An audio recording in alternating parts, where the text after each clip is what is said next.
നമ്മുടെ കാറിനകത്ത് air condition സിസ്റ്റത്തിനകത്ത് തണുപ്പ് എങ്ങനെ ഉണ്ടാകുന്നതാണ്. അപ്പോൾ തണുപ്പുണ്ടാക്കുന്ന മെയിൻ പാർട്ടാണ് ഈ കൂളിംഗ് കോയിൽ എന്നുള്ള പാർട്ട്. പിന്നെ അതേപോലെ തന്നെ കുറച്ച് പാർട്സ് ഉണ്ട്, നമുക്ക് അതെന്താണെന്ന് നോക്കാം.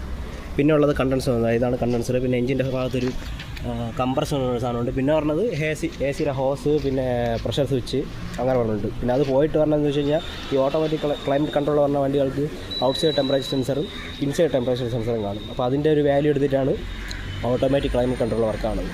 പിന്നെ എ സിയുടെ പൈപ്പ് പറഞ്ഞിട്ടുണ്ട്. പിന്നെ എക്സ്പാൻഷൻ വാൽവ്, ഈ കൂളിംഗ് കോയിലിൻ്റെ കൂടെ തന്നെയാണ് എക്സ്പാൻഷൻ വാൽവ്. നമുക്കിത് ഊരിയെടുത്ത് മാറ്റാൻ പറ്റുന്ന സാധനമാണ് എക്സ്പാൻഷൻ വാൽവ്. അപ്പോൾ ഇത്തരം സാധനങ്ങളാണ് നമ്മുടെ എ സിയുടെ പാർട്സ് ഉണ്ട്. പിന്നെ എ സി ഗ്യാസ്. അപ്പോൾ നമുക്ക് ഇതിനകത്ത് തണുപ്പ് എങ്ങനെ ഉണ്ടാകുമെന്ന് വെച്ച് കഴിഞ്ഞാൽ അതിന് മുന്നായിട്ട് നിങ്ങൾക്ക് വീഡിയോ ഇഷ്ടപ്പെടുന്നുണ്ടെങ്കിൽ ഒന്ന് ലൈക്ക് ചെയ്ത് സഹായിക്കണം.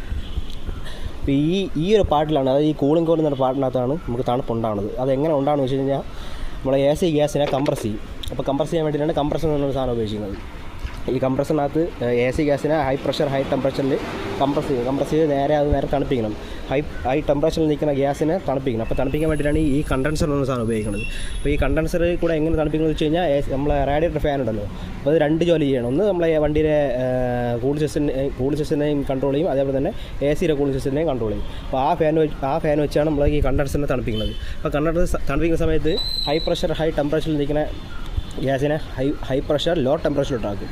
അപ്പോൾ ലോ ടെമ്പറേച്ചറിലായതിനു ശേഷം അത് നേരെ പറഞ്ഞത് എ സിയുടെ ഹോസ് വഴി നേരെ എക്സ്പാൻഷൻ വാൽവ് എത്തും. ഈ എക്സ്പാൻഷൻ വാൽവിൻ്റെ അവിടെ വെച്ചിട്ടാണ് നമുക്ക് വണ്ടിയിൽ തണുപ്പുണ്ടാവുന്നത്. ആ തണുത്ത ഗ്യാസ് നേരെ കയറി ഈ കൂളിംഗ് കോയിലെത്തും. ഈ കൂളിംഗ് കോയിലെത്തുമ്പോൾ ഈ കൂളിംഗ് കോയിൽ നല്ല രീതിക്ക് തണുത്തിരിക്കും.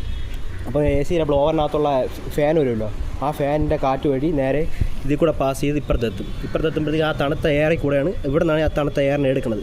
ഈ തണുത്ത എയർ നേരെ ക്യാബിലെത്തും. അപ്പോൾ ഇങ്ങനെയാണ് ഒരു കാറിനകത്ത് എ സി വർക്കാവുന്നത്. പിന്നെ ഇതിൻ്റെ ടെക്നിക്കലായിട്ട് കുറച്ച് കാര്യങ്ങളുണ്ട്, അതിപ്പം പറയാൻ നിന്ന് കഴിഞ്ഞാൽ തീരില്ല.